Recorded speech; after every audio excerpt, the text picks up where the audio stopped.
Bonjour à tous. Bonjour à tous, pardon.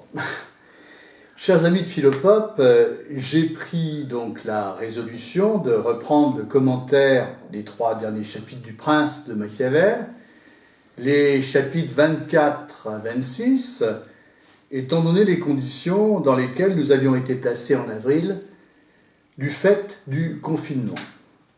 Alors, ce commentaire permettra de clôturer notre lecture du Prince.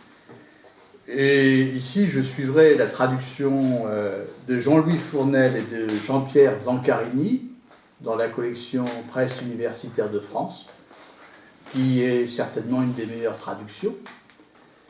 Et ici, donc, en lisant ces 3 derniers chapitres attentivement, eh bien, on mesure combien le Prince est un ouvrage au fond de circonstances, enraciné dans l'actualité la plus brûlante.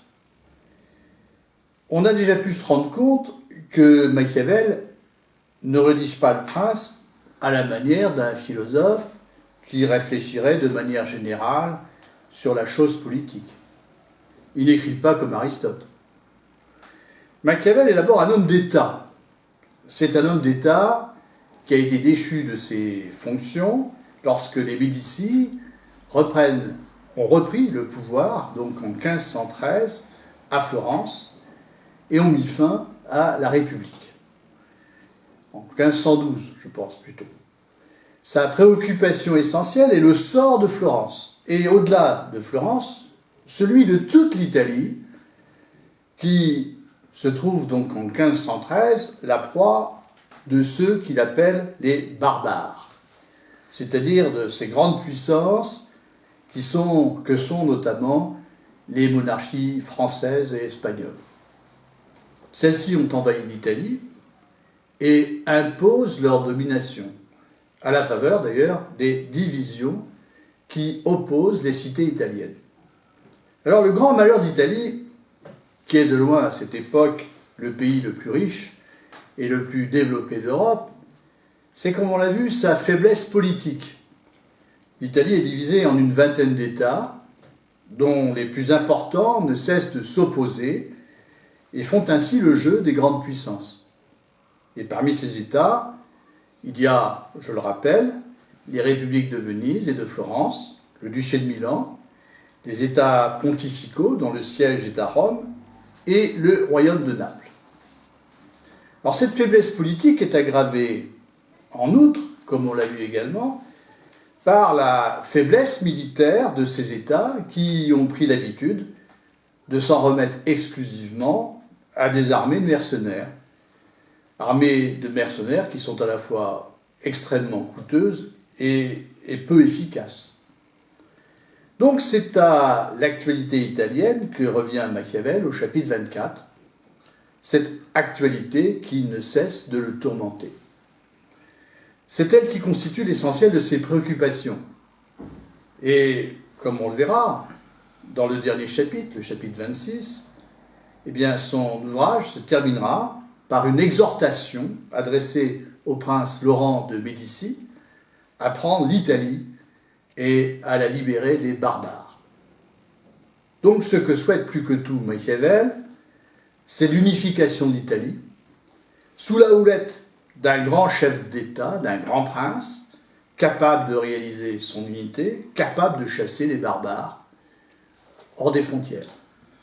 Car c'est le seul moyen de lui assurer son indépendance et de restaurer une grandeur comparable à celle qui caractérisa autrefois la Rome antique.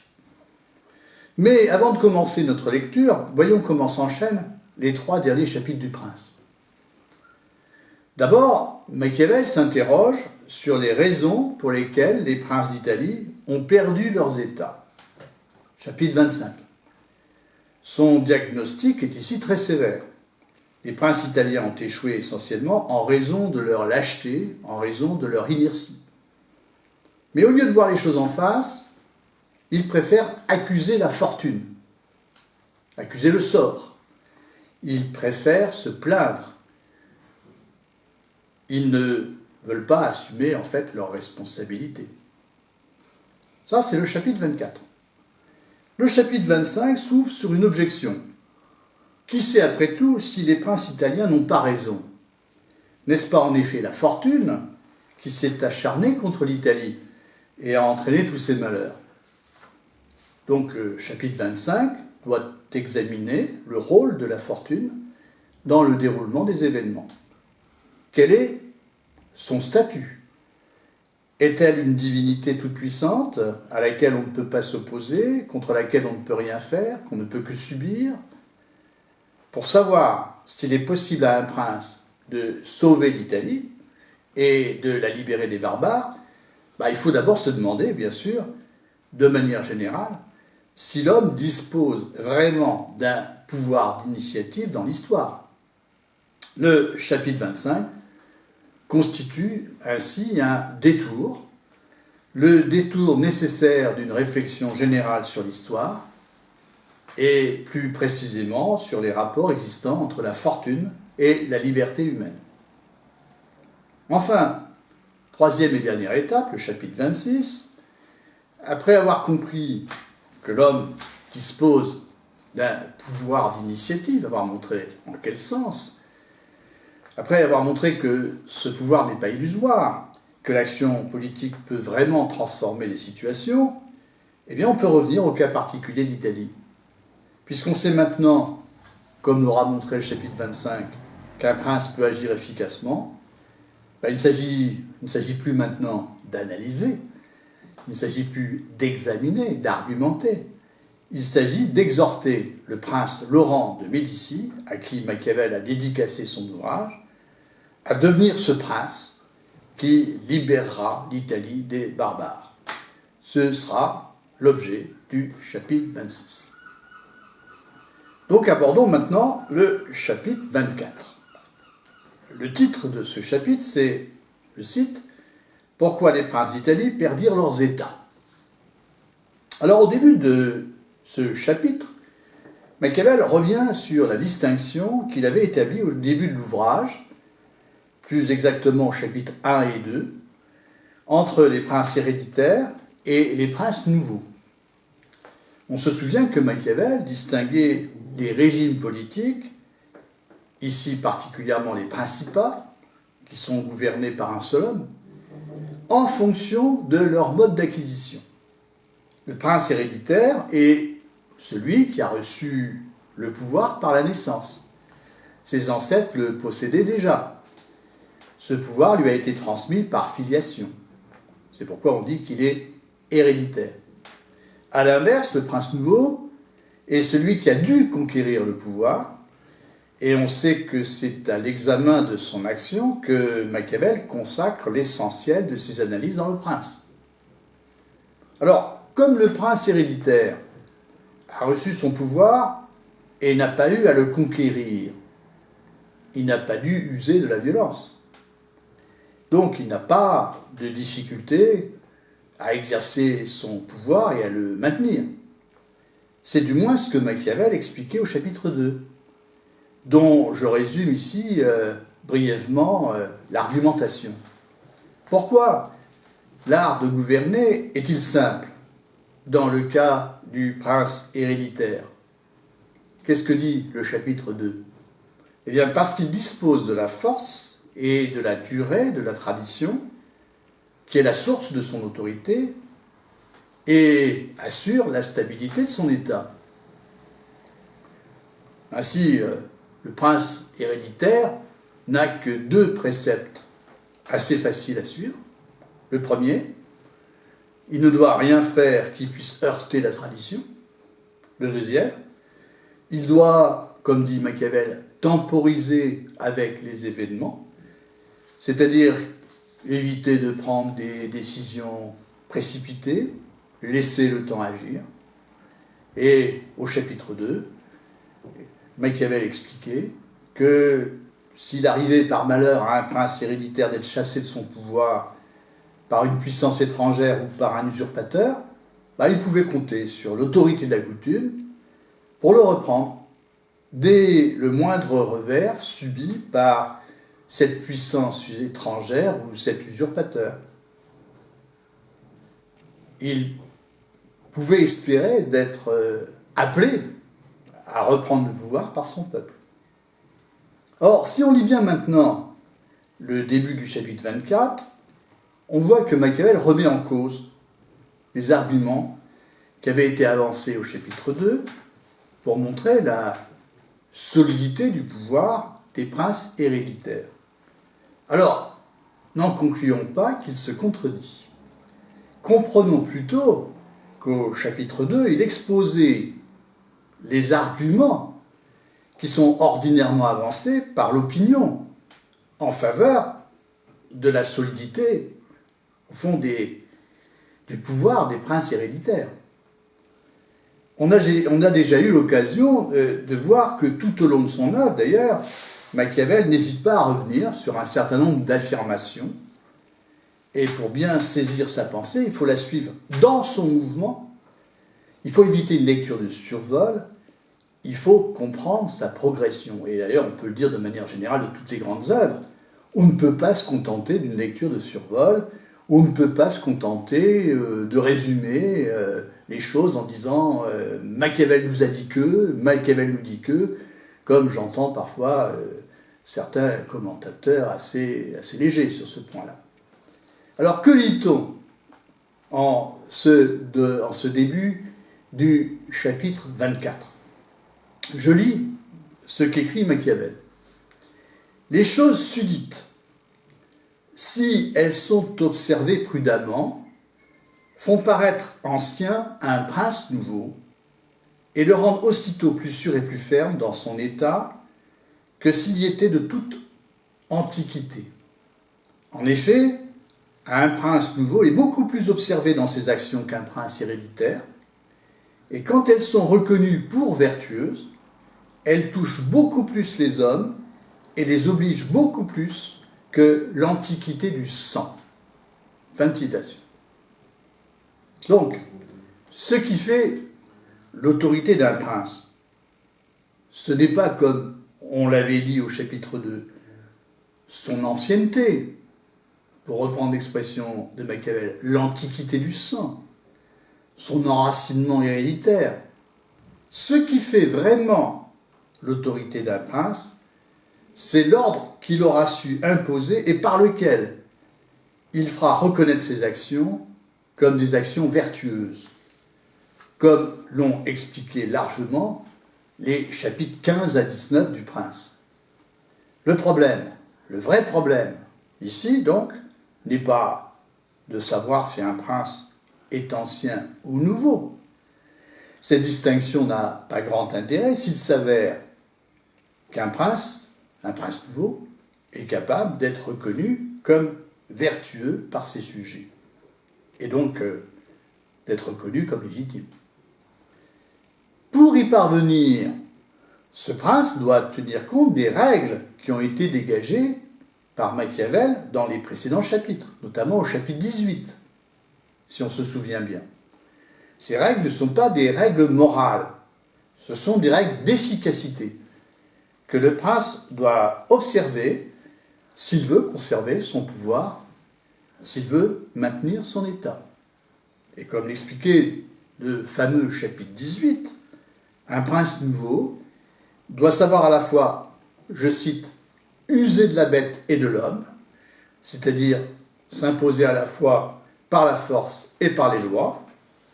Et lorsqu'il fait usage de la bête, il doit savoir se montrer à la fois renard et lion, c'est-à-dire recourir à la fois à la ruse et à la force. Ainsi, le prince doit être assez rusé pour paraître avoir les vertus morales que le peuple attend d'un prince, sans nécessairement les avoir, pour jouir ainsi d'une bonne réputation morale auprès de ses sujets. Et en même temps, parce que Machiavel c'est le philosophe du « en même temps »,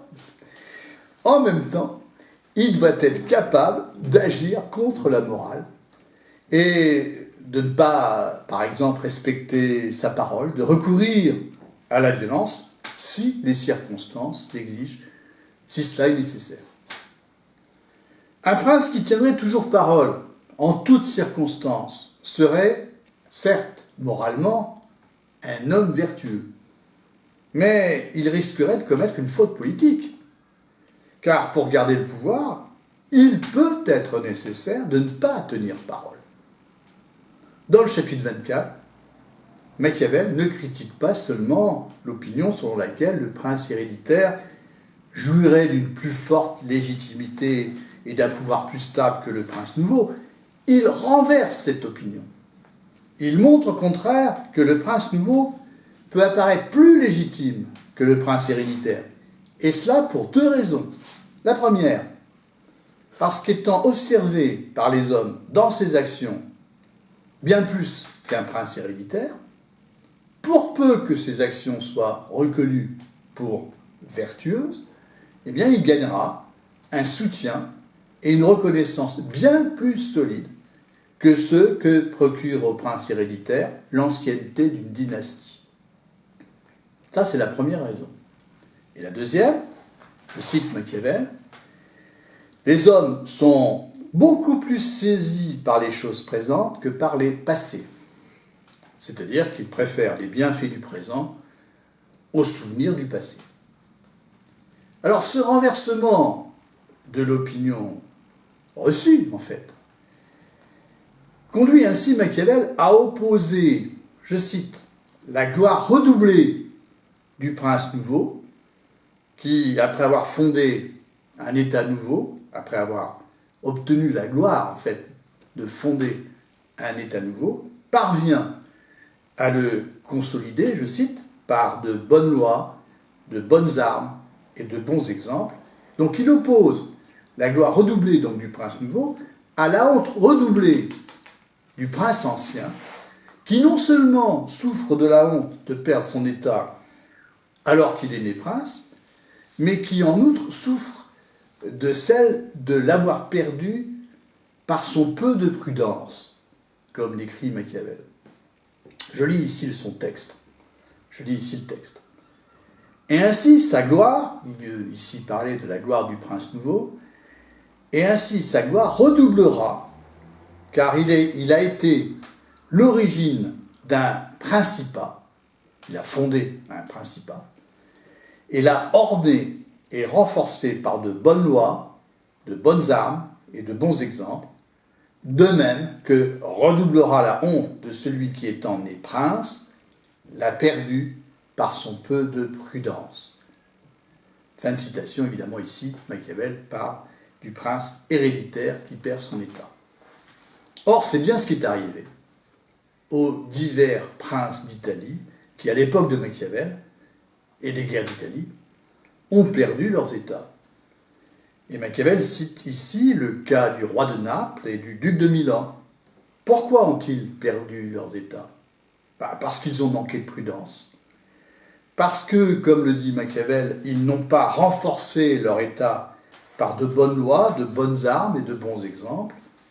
Et Machiavel, ici, rappelle brièvement les fautes politiques qu'ils ont commises. La première, ils n'ont pas constitué une armée qui leur soit propre. Ils s'en sont remis à des troupes mercenaires. La deuxième, certains de ces princes se sont attirés la haine de leur peuple. La troisième, quand ils ont eu leur peuple pour amis, ils n'ont pas su se protéger contre les grands. Voilà les trois fautes politiques qui ont conduit certains princes à perdre leurs états. Comme l'écrit ici Machiavel, sans ces défauts, sans ces fautes, on ne perd pas les états qui ont assez de nerfs pour pouvoir tenir une armée en campagne. Donc, le désarroi présent de l'Italie vient corroborer les thèses avancées par Machiavel dans Le Prince. Alors, à l'exemple des princes d'Italie, de ces princes héréditaires qui ont perdu leurs états, Machiavel oppose celui de Philippe de Macédoine. Ici, l'exemple est emprunté à l'Antiquité. Alors, Philippe de Macédoine fut assez habile pour conserver son royaume, alors qu'il était attaqué par des puissances plus importantes, les Romains et les Grecs. Alors, comment expliquer sa réussite ? je cite Machiavel, c'était un homme de guerre et il savait se concilier le peuple et s'assurer des grands. Donc il avait fait tout ce qu'il fallait faire. Ainsi, il put soutenir un effort de guerre prolongé contre les Romains et les Grecs, et il put conserver son royaume. Alors, au lieu de reconnaître leurs erreurs, que font les princes italiens ? Ils préfèrent accuser la fortune. Et Machiavel dénonce ici leur attitude à la fin du chapitre 24. Que nos princes, qui possédaient leur principat depuis maintes années, n'accusent donc pas, s'ils l'ont perdu ensuite, la fortune, mais leur paresse. Point de citation. Ces princes se sont reposés sur l'habitude du temps de paix. Ils n'ont jamais pensé, comme dit Machiavel, que les temps puissent changer. Ils n'ont jamais pensé qu'un jour, une tempête pourrait se lever. Aussi, quand elle a fait irruption, ici je cite Machiavel, quand ensuite vinrent les temps contraires, ils pensèrent à s'enfuir et non à se défendre. Ils espérèrent que les peuples, lassés de l'insolence des vainqueurs, les rappelleraient. Fin de citation. Ainsi donc, habitués au confort de la paix, incapables d'anticiper le danger, ces princes découvrent brusquement qu'ils sont en temps de guerre. Et c'est ce qui s'est passé avec les guerres d'Italie. Et comme ils n'ont rien préparé, ils préfèrent fuir. Ils préfèrent fuir aussi leurs responsabilités et invoquer la fortune comme cause de leur échec. Alors ils s'enfuient de leur territoire et ils espèrent être rappelés par leur peuple. Quelle leçon tirer de cette attitude ? Je pense que le plus important, c'est de comprendre ici la confiance illusoire qui était ici celle de ces princes. La confiance illusoire dans la stabilité d'un pouvoir fondé sur une longue tradition. Cette confiance leur a masqué, en vérité, les difficultés auxquelles peut être exposé le pouvoir politique.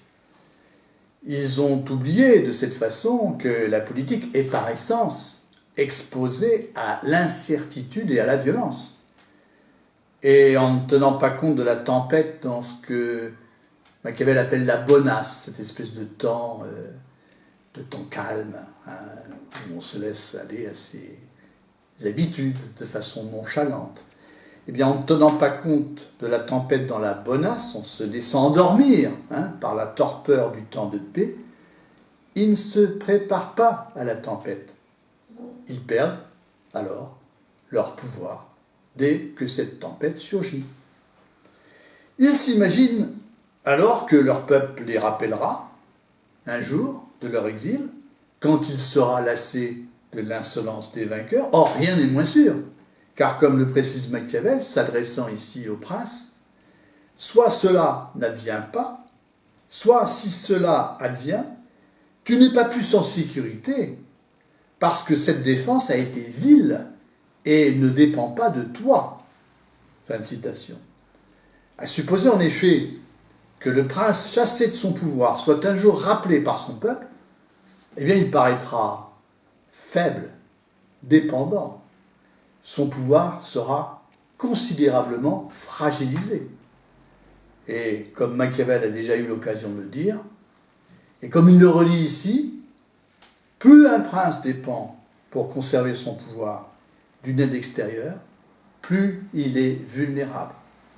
La force et la solidité de son pouvoir dépendent au contraire de son autonomie, de la capacité du prince de conserver le pouvoir par lui-même, de ce que Machiavel appelle sa vertu. Ici, bien sûr, le mot n'a pas de sens moral.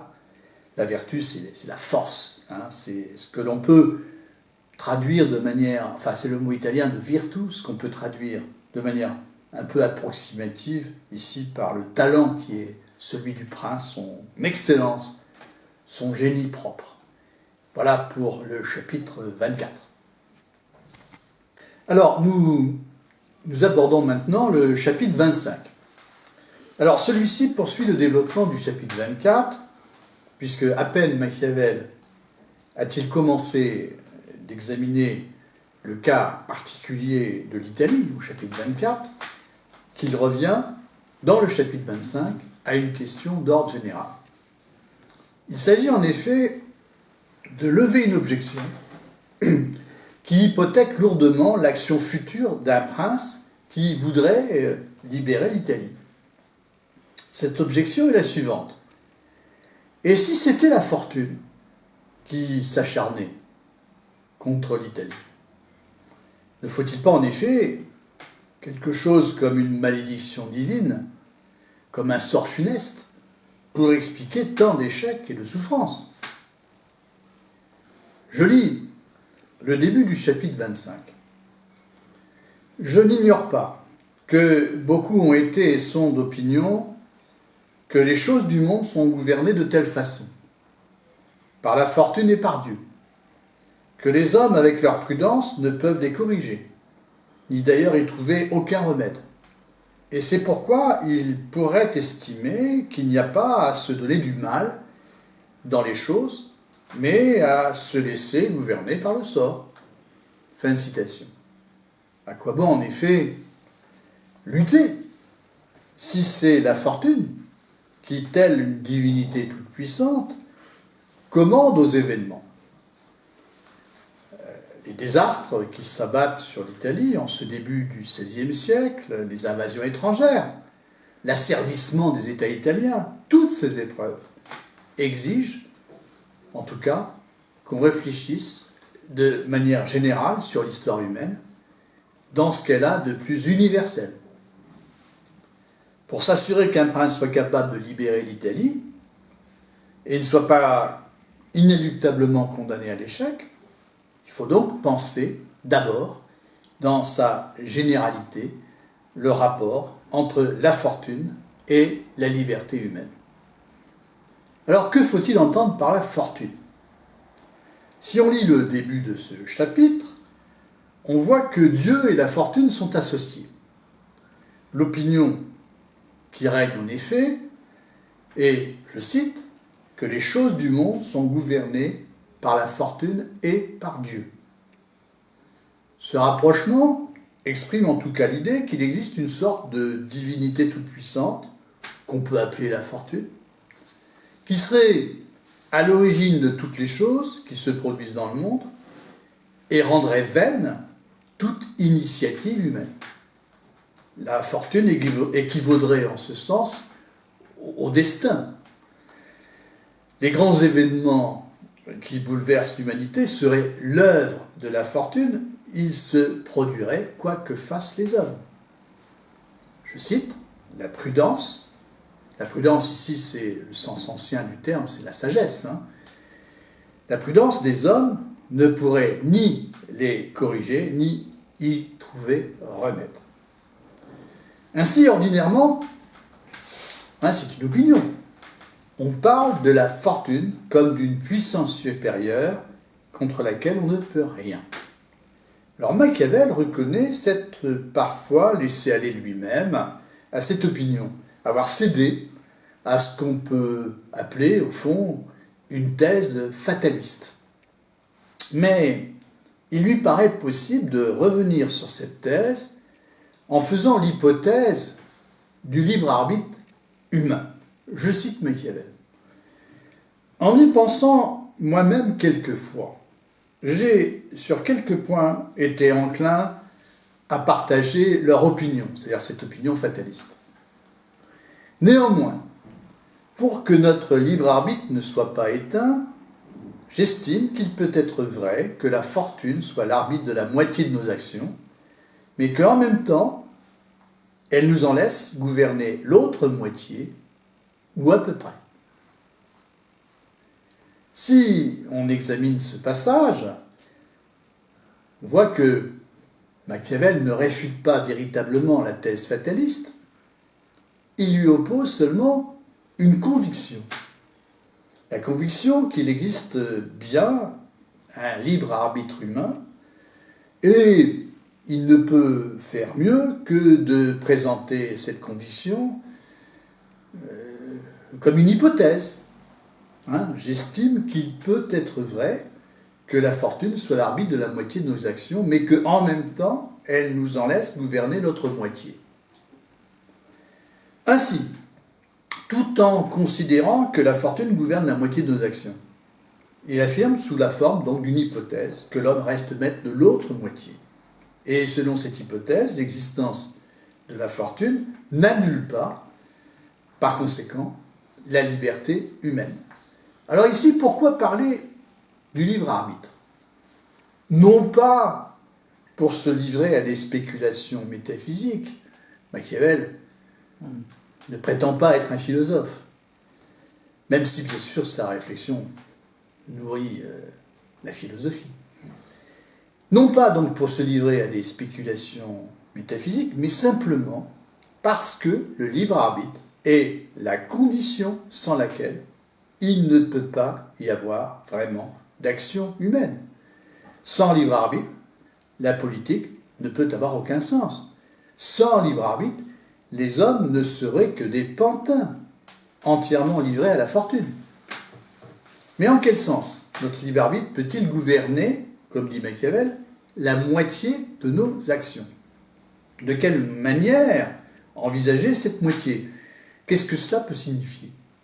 Est-ce que ça signifie qu'on doit distinguer des actions qui pour moitié dépendraient seulement de la fortune, de celles qui, pour une autre moitié, dépendraient seulement du libre arbitre humain?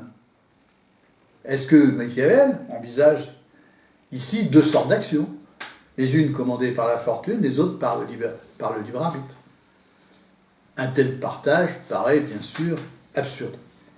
Et pour comprendre ce que veut dire ici Machiavel, il faut se rappeler ce qu'il avait expliqué des rapports entre la fortune et la vertu au chapitre 6. Il montrait comment ces notions s'opposent et se complètent à la fois, en examinant les actions des grands princes fondateurs que furent Moïse, Thésée, Cyrus et Romulus. Et selon cette analyse, la fortune désignait la matière des événements qui se succèdent de manière aléatoire et imprévisible. Et sous cet aspect, la fortune n'était en rien une divinité toute-puissante, elle désignait seulement l'imprévisible enchaînement des événements. Elle fournissait, je reprends le terme, la matière dans laquelle le prince introduit une forme qui lui paraît bonne par son action. Et on voit ici que Machiavel reprend le couple de notions qui est celui d'Aristote, qui distingue la matière de la forme. Donc la fortune était ainsi comme le matériau que le prince façonne par son action politique en lui donnant forme, à la manière dont un artisan peut produire un objet, un meuble par exemple, en transformant ce matériau qu'est le bois. Voilà l'analyse de Machiavel dans le chapitre 6. Alors cette analyse permet de comprendre de quelle manière donc il conçoit au chapitre 25 chacune des deux moitiés qui constituent une action. Dans une même action, une moitié relève de la fortune ne désignant alors que le devenir brut des événements, et puis l'autre moitié relève du libre arbitre humain et de sa détermination, dont l'expression la plus haute est la vertu du prince. Il y a donc ainsi ce qui advient sans que nous en ayons décidé, et puis il y a ce que nous en faisons. Sans doute, nous ne pouvons pas faire advenir les événements que nous souhaiterions voir se produire, mais ce n'est pas pour autant que nous sommes condamnés seulement à les subir, sans rien pouvoir faire. Pour expliquer en quel sens l'homme n'est pas complètement impuissant face à la fortune, Machiavel utilise une métaphore. Il la compare à un fleuve furieux, comme c'est le cas d'un fleuve en crue. Les hommes ne peuvent pas empêcher qu'un fleuve soit en crue. Ils ne peuvent pas supprimer son existence. c'est la fortune. Toutefois, ils peuvent construire des remparts et des digues quand les temps sont calmes, comme le dit Machiavel, pour prévenir, diminuer, voire éviter les effets catastrophiques du déchaînement de ce fleuve. Aujourd'hui, on comparerait sans doute la fortune à une pandémie, comme celle du coronavirus. Alors, bien sûr, on ne peut pas empêcher que cette pandémie se produise, mais on peut au moins en réduire les effets en prenant par avance toutes les précautions nécessaires. Des masques, des tests, des pistages, en nombre suffisant, etc. Et sans ces précautions, évidemment, on risque de subir fortement la pandémie. Bon, on peut utiliser aussi une autre métaphore. Bon, mais je reviens à celle de Machiavel.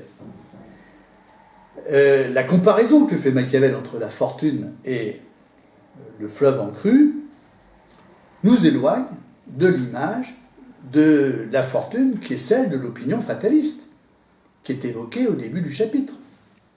Parce que ici, loin d'apparaître comme une divinité toute puissante qui impose sa volonté quoi que fassent les hommes pour s'en protéger, la fortune apparaît ici seulement, à travers la métaphore du fleuve en crue, elle apparaît seulement comme l'imprévisible déchaînement des forces naturelles. Les hommes ne peuvent pas dominer ces forces, c'est vrai, mais ils peuvent en prévenir et en dévier les effets.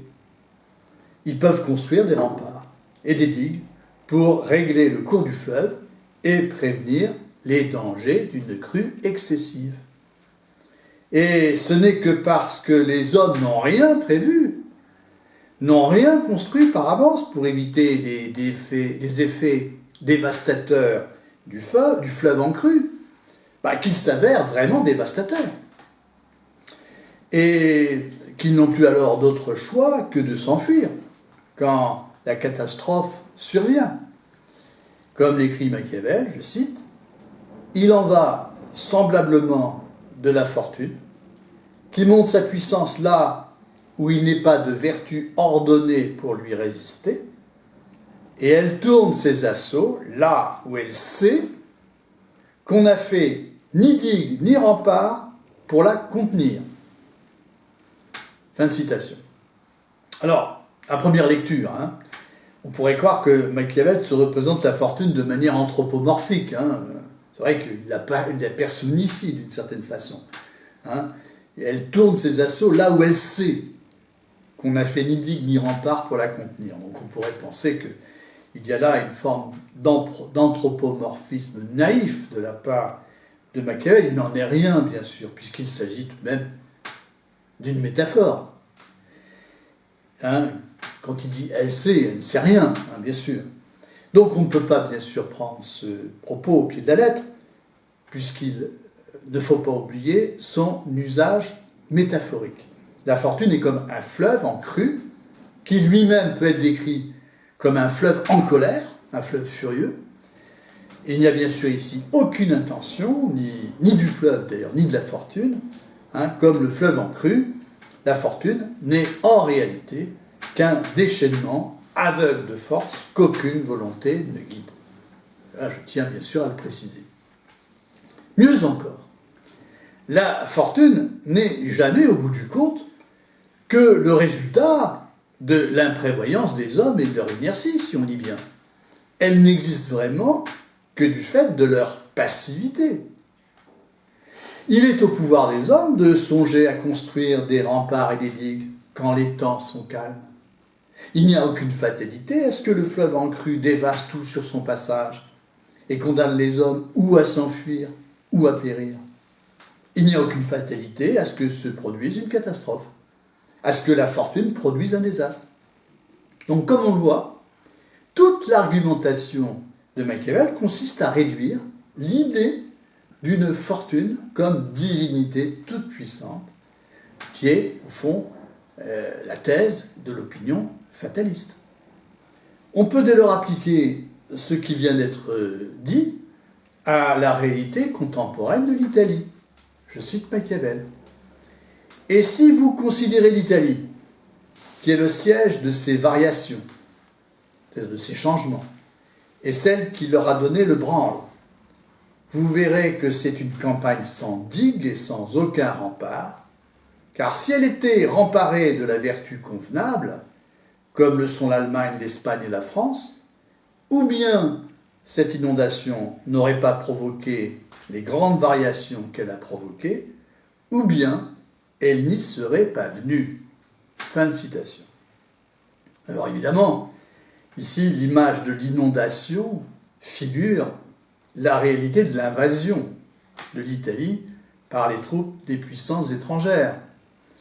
Alors, est-ce qu'on peut ici imputer cette catastrophe à un sort particulièrement défavorable? Est-ce que l'Italie est victime de la fortune?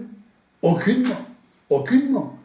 D'une part, parce que, comme l'indique Machiavel, c'est elle qui a donné le branle des variations, c'est-à-dire c'est elle, finalement, qui a provoqué les changements. Ce sont des cités italiennes qui ont fait venir les puissances étrangères en Italie.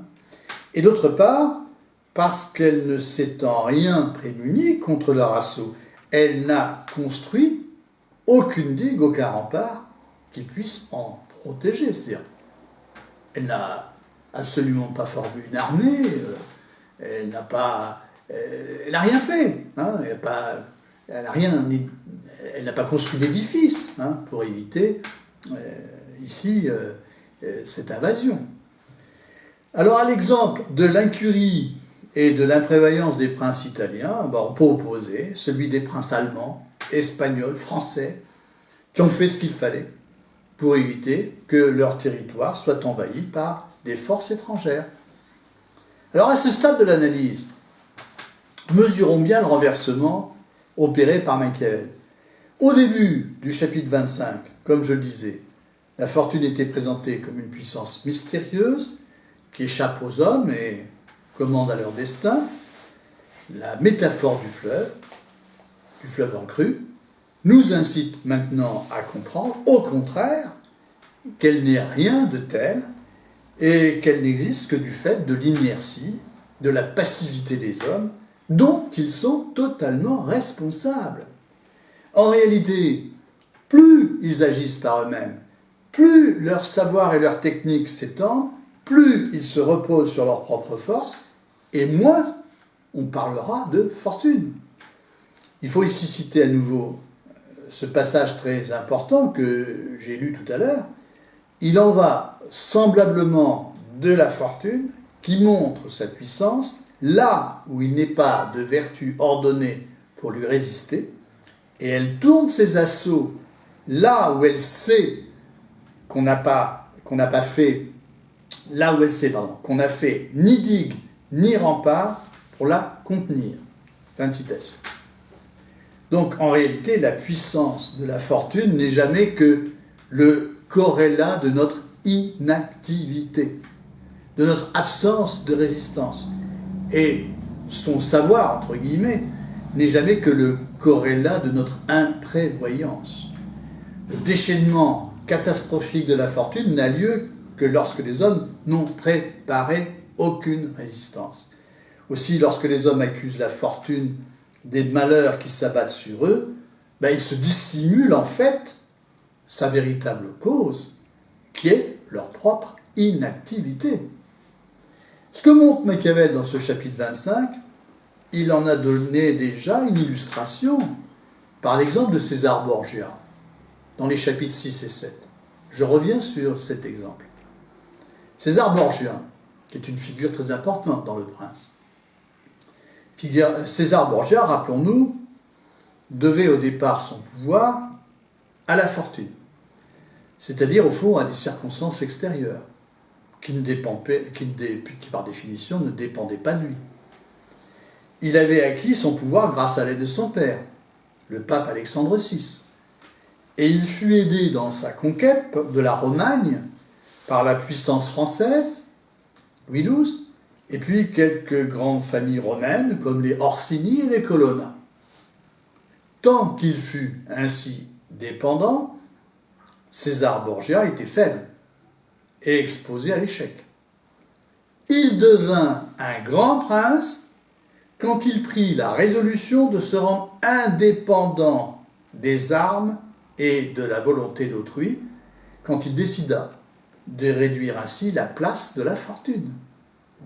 Toutefois, comme on l'a vu, il ne s'en libéra jamais complètement, puisque jusqu'au bout, il demeura dépendant tout de même de son père Alexandre. Ainsi, il fut pris au dépourvu. Lorsque son père fut frappé d'une maladie mortelle, il n'avait pas préparé sa succession, il n'avait pas pris ses dispositions pour faire nommer un pape qui lui serait favorable. Donc l'exemple de Borgia confirme ici de bout en bout que la fortune est surtout le produit de l'imprévoyance. Son rôle est réduit lorsqu'on a fait tout ce qu'il fallait pour l'éviter. Alors si nous nous en tenions seulement au premier paragraphe du chapitre 25, nous pourrions ainsi conclure que la fortune n'est jamais au fond que l'envers de notre imprévoyance, de l'imprévoyance des hommes. La suite du chapitre nous invite toutefois à l'envisager sous une autre perspective, où cette fois, les changements, ce que Machiavel appelle les variations, dont sont victimes les hommes, ne sont pas les conséquences de leur imprévoyance, mais sont bien des changements inscrits dans la réalité auxquels il est vain de s'opposer. Voyons les choses de plus près. Ce que Machiavel vient de dire n'est valable que si, comme il l'indique, on se borne à des considérations générales sur la résistance qu'on peut opposer à la fortune. Mais si l'on en vient, si l'on vient davantage au détail, je cite Machiavel, si l'on vient davantage au détail, c'est-à-dire si on examine de plus près des cas particuliers, le tableau change et il devient alors assez étrange. Je cite Machiavel. Mais pour en venir davantage au détail, je dis que l'on doit aujourd'hui je reprends. Je dis que l'on voit aujourd'hui tel prince être heureux et demain aller à sa ruine, sans avoir vu changer en lui sa nature ou l'une quelconque de ses qualités. Fin de citation. De manière plus générale, même au-delà de la question des princes, il est étonnant, en effet, que les hommes parviennent au même but, par exemple à la gloire et aux richesses. Donc il est étonnant qu'ils parviennent au même but par des moyens différents. L'un, comme dit Machiavel, l'un procède avec circonspection, l'autre avec impétuosité, par exemple. Et il est tout aussi étonnant qu'en utilisant les mêmes moyens, en faisant preuve des mêmes qualités, l'un échoue là où l'autre réussit. Quelle explication donner à ce qui apparaît ici à première vue inintelligible? Voilà l'explication suggérée par Machiavel. Je crois aussi qu'est heureux celui dont la façon de procéder rencontre la qualité des temps, et que semblablement est malheureux celui dont les procédés ne s'accordent pas avec les temps. Alors ici, l'expression importante, c'est celle de qualité des temps. Et d'ailleurs, plus loin, il reprend la même formule quand, après avoir fait la liste de toutes les bizarreries qu'offre l'observation des cas particuliers, il explique à nouveau que cette bizarrerie, je cite, ne naît de rien d'autre hormis de la qualité des temps qui se conforment ou non avec leurs procédés. Alors, cette phrase est très importante. Que veut dire Machiavel? Ici, il insiste donc, comme je dis, sur le fait que les circonstances, ou la qualité des temps, ne sont jamais les mêmes. Le contexte historique d'une action est toujours singulier. Et il est extrêmement variable. Il est extrêmement variable. Et c'est cette variabilité, au fond, qui constitue essentiellement la fortune. C'est bien cette variabilité, ce sont bien ces variations qui, pour l'essentiel, sont la fortune. Et sous cet aspect, elle n'est pas prévisible. Les changements qu'elle produit ne peuvent pas faire l'objet d'une préparation. élaborés par avance. Ce sont des changements auxquels il faut s'adapter en sachant modifier sa manière d'agir. Or, c'est justement ce que les hommes ne savent pas faire, ou en tout cas ont beaucoup de mal à faire. Je cite Machiavel. Si, pour quelqu'un qui se gouverne avec circonspection et patience, les temps et les choses tournent de façon que son gouvernement soit bon, il va être heureux. Mais si les temps et les choses changent, il va à sa ruine, parce qu'il ne change pas sa manière de procéder. Et on ne trouve pas d'homme si prudent qu'il sache s'accommoder à cela, tant parce qu'il ne peut dévier de ce à quoi la nature l'incline, qu'en même temps parce qu'ayant toujours prospéré en suivant un chemin, il ne peut se persuader qu'il soit bon de s'en éloigner. Et c'est pourquoi l'homme circonspect, quand il est temps d'en venir à l'impétuosité, ne sait pas le faire. Aussi va-t-il à sa ruine, car si l'on changeait de nature avec les temps et avec les choses, on ne changerait pas de fortune. Fin de citation. Donc les hommes pensent naïvement qu'en persévérant coûte que coûte dans une attitude qui a réussi une fois, ils vont réussir toutes les autres fois. Et procédant ainsi toujours de la même manière, ils échouent. Or, les temps changent, les circonstances varient, et par conséquent, certains comportements qui ont rencontré une fois une heureuse fortune dans certaines situations peuvent s'avérer contre-productifs dans d'autres situations. En nous en tenant à la première partie du chapitre 25, nous pouvions penser qu'on pouvait vaincre la fortune en prévoyant et en canalisant le cours. Bref, en lui imposant d'une certaine façon notre volonté. Or, il faut ici admettre maintenant que c'est l'idée inverse qui s'impose. Il faudrait que le prince soit capable de se changer lui-même, de se faire assez souple pour s'adapter aux variations de l'histoire.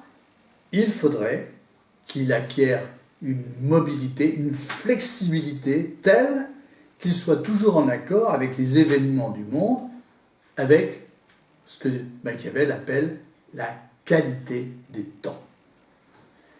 Comme le dit Machiavel, et je reprends encore sa formule, si l'on changeait de nature avec les temps et avec les choses, on ne changerait pas de fortune. La fortune, donc, se manifeste ici comme le cours imprévisible des événements qu'on ne peut pas soumettre à notre volonté et qui se retourne contre nous et nous est défavorable quand notre conduite est rigide et que nous nous avérons incapables de changer notre manière de faire. Ainsi, de cette manière, circonspection, impétuosité, violence, patience, toutes ces manières d'être, souvent contradictoires, peuvent trouver leur emploi judicieux, mais c'est selon les circonstances, selon la qualité des temps. Aucune de ces manières d'être et de faire n'est à proscrire définitivement, ni d'ailleurs à prescrire exclusivement. En fait, toutes les fois que les hommes se figent dans une attitude, dans une manière de procéder, ils renoncent alors à s'emparer de cette moitié des actions qui relèvent de leur libre arbitre. Et souvent, les hommes se livrent à la fortune, dépendent de la fortune, parce que, comme l'explique Machiavel, ils sont incapables, je cite, de dévier de ce vers quoi la nature les incline, c'est-à-dire de leur caractère, au fond, qui les fige dans les mêmes attitudes. Pour s'adapter aux variations de la fortune, il faudrait au contraire que les hommes soient suffisamment libres pour s'en arracher et pour adopter d'autres attitudes. Alors, si nous faisons le point de notre lecture, Machiavel nous présente dans ce chapitre 25 deux visages de la fortune. Selon qu'on se borne à des considérations générales sur la résistance qu'on peut lui opposer, et la fortune ici est appréhendée à travers la métaphore du fleuve en crue, ou selon qu'on observe dans le détail des cas particuliers, et sous cet aspect, la fortune apparaît foncièrement variable et imprévisible. Alors, la question se pose, ces deux visages de la fortune s'opposent-ils? Les deux perspectives adoptées successivement par Machiavel sur la fortune se contredisent-elles? C'est la question, effectivement, qu'on peut se poser. Alors, certes, on ne peut pas réduire la fortune à l'envers de l'imprévoyance des hommes, comme on le disait, comme l'image du fleuve en crue nous conduisait d'abord à le penser. Car dans le détail, si on observe de près les cas particuliers, on voit que la fortune est tellement variable qu'il est impossible de la circonscrire, d'en prévenir vraiment les effets. Et la fortune apparaît avant tout comme quelque chose de foncièrement imprévisible, de quelque chose d'irréductible à une maîtrise rationnelle. On ne peut pas dire pour autant que l'examen de détail contredise les considérations générales qui ont été au départ énoncées sur la fortune. En allant de l'un à l'autre, il y a plutôt un travail d'approfondissement de la part de Machiavel. La deuxième perspective ne contredit pas la première, elle la complète, elle l'affine. Et d'ailleurs, dans les deux perspectives abordées, la fortune n'est jamais appréhendée comme une puissance mystérieuse qui gouverne le monde et trace le destin des individus à leur insu. Dans les deux perspectives, ce qui est mis en cause, c'est le manque de vigilance des hommes, qui, au lieu d'exercer leur libre arbitre, laissent jouer la fortune et en deviennent ainsi la victime. Dans les deux perspectives, s'ils sont victimes de la fortune, ils le doivent à eux-mêmes. Dans le premier cas, parce qu'ils ne prévoient rien, parce qu'ils ne se prémunissent pas contre les effets prévisibles de la fortune, quand il y en a, qui risquent d'être dévastateurs, alors qu'ils pourraient s'en prémunir. Et dans le deuxième cas, parce qu'ils ne font preuve d'aucune vigilance quant à l'opportunité de leur mode d'action. Le plus souvent, ils foncent tête baissée, en reprenant les mêmes recettes qui ont marché une fois. Ils ne font pas l'effort de s'adapter aux changements, aux variations qui procèdent du mouvement imprévisible de la fortune, et s'en remettant à une manière de procéder fixée une fois pour toutes, en restant figés dans leur tendance naturelle qui les pousse à procéder ainsi, ils laissent en fait la fortune entièrement décider du sort de leurs actions. Dans cette deuxième perspective, comme dans la première, les hommes ne font pas usage de la moitié de l'action qui dépend d'eux. Ils n'exercent pas leur libre arbitre, ils se placent entièrement sous la dépendance de la fortune. Alors, il arrive certes parfois, il peut arriver qu'un prince réussisse son entreprise, alors qu'il reste figé dans la même attitude, alors qu'il reste prisonnier du même trait de caractère. Et c'est ce que montre Machiavel dans l'avant-dernier paragraphe du chapitre 25, avec l'exemple de Jules II, du pape Jules II. Pourquoi Jules II réussit-il? Non pas en raison de son impétuosité, qui est le trait dominant de son caractère, et le pousse à agir précipitamment, mais seulement parce que sa manière de procéder se trouve conforme au temps et aux choses, comme le précise Machiavel. Au fond, on peut dire que si la politique de Jules II réussit, il ne le doit pas vraiment à lui-même, mais au hasard. Je cite Machiavel. Jules, avec son mouvement impétueux, mena donc à bien ce que jamais un autre pape, avec toute la prudence humaine, n'eût mené à bien. En effet, s'il attendait pour quitter Rome que les accords soient arrêtés et toutes les choses en bon ordre, comme tout autre pape aurait fait, jamais il n'y arrivait, car ils auraient fait naître en lui 1000 peurs. La brièveté de la vie ne lui a pas laissé faire l'épreuve du contraire. En effet, si des temps étaient venus où il eût été besoin de procéder avec circonspection, sa ruine s'ensuivait, et il n'aurait jamais dévié des façons auxquelles, par nature, il était enclin. » Fin de citation. Si donc Jules II n'a pas connu d'échec, c'est en définitive à cause de la brièveté de sa vie. Face à d'autres circonstances, face à des temps différents, son impétuosité l'aurait mené au désastre. Et Jules II était incapable, comme le montre Machiavel, il était incapable de dévier de son inclination naturelle, il était incapable de s'en arracher pour s'adapter à des temps nouveaux. Et d'ailleurs, on peut le dire de manière générale, rares sont les hommes qui soient capables de s'arracher à leur trait de caractère dominant, de s'élever au fond à la vertu, qui est une forme d'indépendance à l'égard de ses propres penchants. La vertu au sens de Machiavel. Alors la conclusion de cette analyse est simple. Aucune politique n'est infaillible, aucune politique n'est à l'abri des variations de la fortune. La prudence et la circonspection peuvent se révéler ruineuses, alors que l'impétuosité, comme le montre l'exemple de Jules II, peut conduire au succès.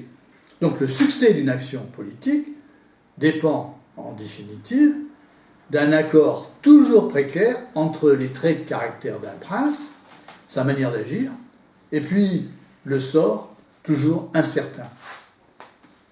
Et comme aucune qualité, comme aucun trait de caractère ne peuvent être désignés a priori comme celle et celui qui assurerait infailliblement le succès de l'action politique, ni circonspection, ni prudence, ni impétuosité, et bien Machiavel termine son chapitre par un paragraphe qui peut aujourd'hui nous paraître extrêmement choquant. Je le lis d'abord, je le commente ensuite.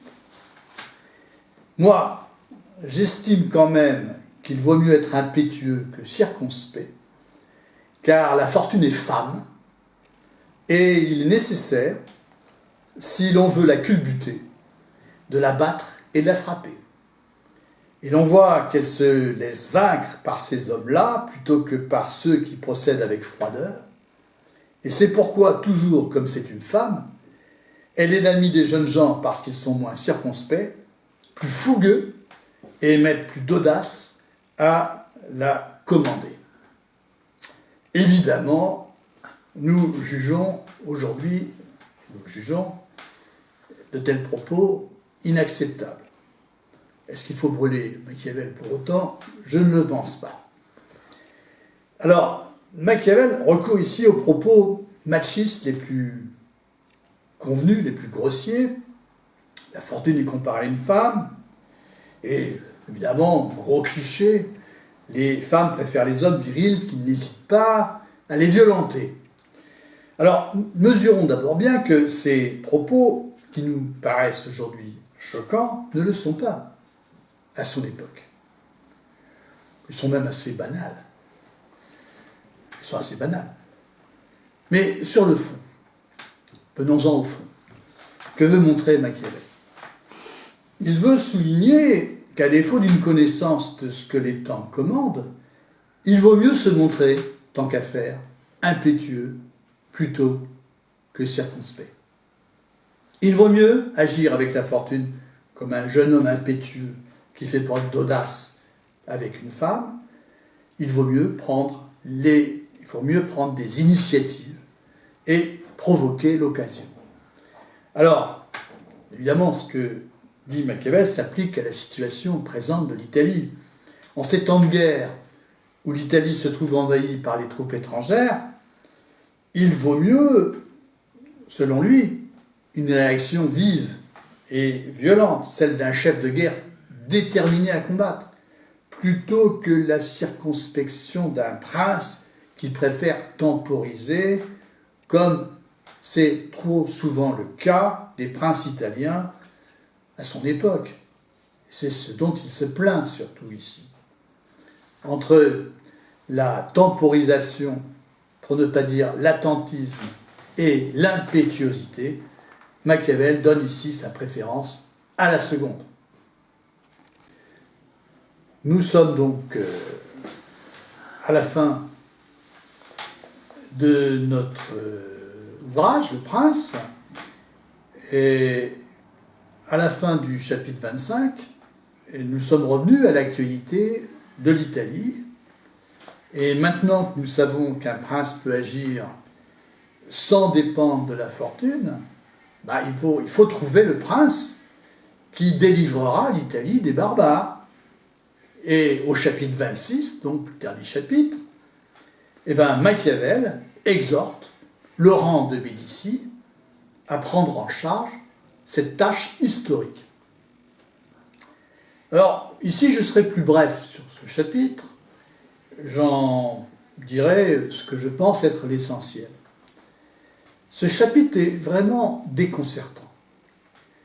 Pas seulement en ce que Machiavel y abandonne le ton de l'analyse, qui était jusqu'ici le sien, pour celui de l'exhortation, mais aussi en ce qu'il fait de Laurent de Médicis le prince qui sera chargé de délivrer l'Italie des barbares. On a eu l'occasion déjà de voir ce que Machiavel pensait de la médiocrité des princes italiens héréditaires. Machiavel ne croit donc certainement pas aux capacités de Laurent de Médicis, auquel il a dédicacé son ouvrage. Et chose qui paraît incroyable, Machiavel affirme dans le dernier chapitre que les Médicis sont par leur vertu héréditaire et par leur fortune favorisés par Dieu et par l'Église. C'est bien ce qu'il écrit. Je lis le passage concerné. On ne voit pas là, présentement, en qui l'Italie pourrait plus d'espoir que dans votre illustre maison, laquelle, avec sa fortune et sa vertu, favorisée qu'elle est par Dieu et par l'Église, dont le prince en est désormais issu, pourrait prendre la tête de cette rédemption. Alors, le lecteur qui a bien suivi Machiavel jusqu'au chapitre 25 n'en croit pas ses yeux. Machiavel lui a suffisamment fait comprendre ce qu'il fallait penser de la croyance en la fortune, quand celle-ci est considérée comme l'équivalent de la providence divine. Il a eu aussi déjà l'occasion de montrer tout le bien qu'il pense réellement des papes. On a donc vraiment l'impression que Machiavel se moque du monde. Le lecteur n'est pas vraiment incité, en tout cas, s'il a bien lu tout ce qui y avait été écrit avant, il n'est pas incité à vraiment prendre au sérieux les déclarations enflammées qu'il tient au chapitre 26. On ne peut pas s'empêcher de voir ce chapitre comme un chef-d'œuvre d'ironie. Toutefois, on peut marquer une hésitation. On se dit qu'il ne faut pas aller trop vite. Quand on examine le parallèle précis qu'établit Machiavel entre la tâche qui incombe au prince qui délivrera l'Italie et puis celle des princes fondateurs que furent Moïse, le fondateur d'Israël, Cyrus, le fondateur de l'Empire des Perses, Thésée, le fondateur d'Athènes, tous ces illustres princes fondateurs dont l'action avait été évoquée au chapitre 6. Machiavel reprend ici donc ce qu'il avait expliqué dans ce chapitre.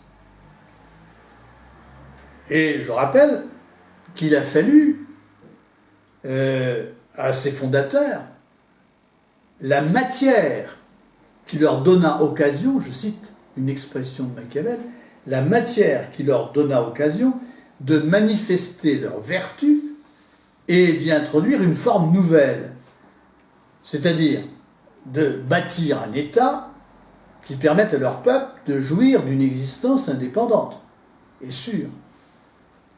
Il fallut ainsi que le peuple d'Israël fût esclave en Égypte pour que Moïse intervint et fonda l'État hébreu. Il fallut que les Perses fussent écrasés par les Mèdes pour que Cyrus intervint et leur donna un empire. Eh bien, je cite maintenant Machiavel, de même, écrit-il, de même, présentement, si l'on voulait connaître la vertu d'un esprit italien, il était nécessaire que l'Italie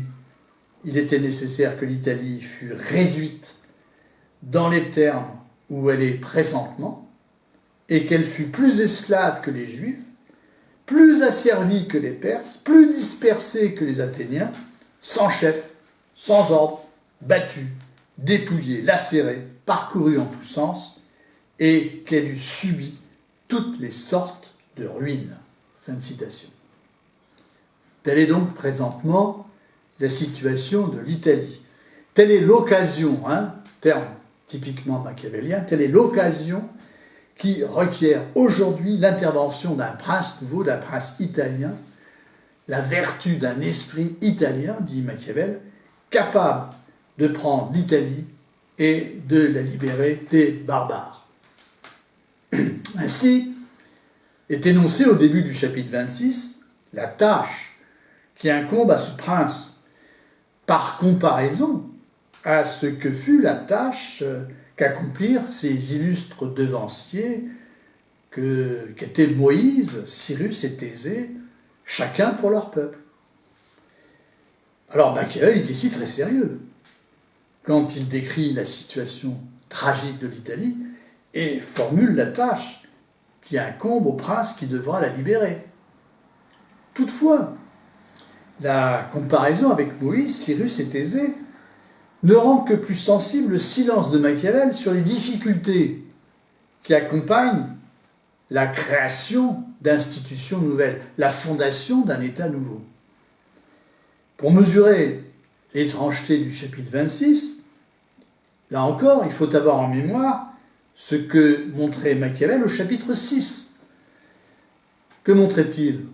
Il montrait que le prince fondateur ne doit compter sur personne pour accomplir sa tâche, qu'il doit surtout s'en remettre à sa propre vertu, sa propre virtu, son génie propre. Or, que dit Machiavel au chapitre 26 ?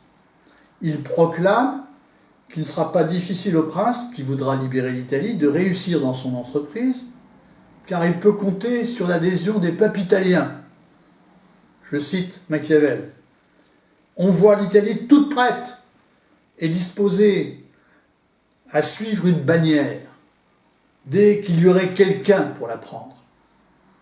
Plus loin, il ne sera pas difficile de prendre la tête de la rédemption de l'Italie si vous vous rappelez, il s'adresse au prince, Laurent, si vous vous rappelez les actions et la vie de ceux qui sont nommés plus haut, c'est-à-dire Moïse, Cyrus et Thésée, et bien que ces hommes soient rares et admirables, néanmoins ce furent des hommes, et chacun d'entre eux eut une occasion moindre que la présente.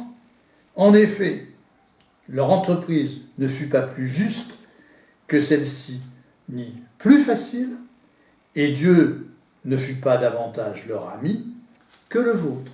Alors certes, Machiavel dit que la tâche sera peut-être plus difficile pour le prince italien, parce que, au fond, la situation est plus difficile, mais tout de même, si on lit bien Machiavel, il suffit de prendre exemple sur ces illustres fondateurs pour être assuré du succès. Je lis, ici, tout est très bien disposé.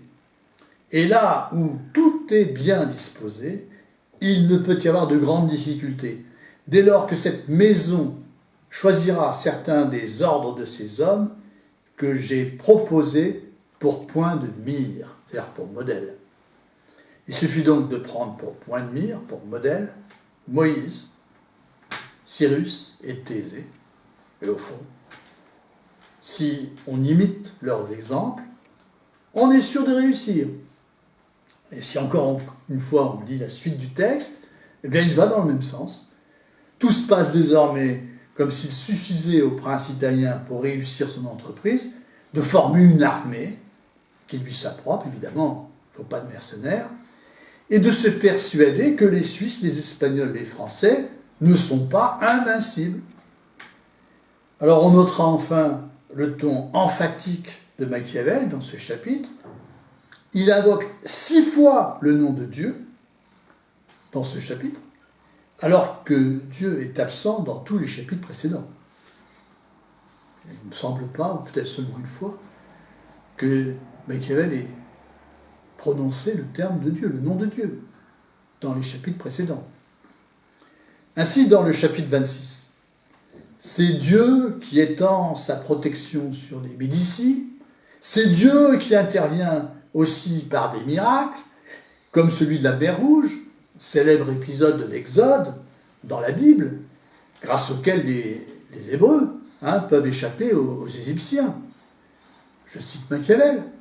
Outre cela, ici l'on voit des choses extraordinaires, sans exemple, conduites par Dieu.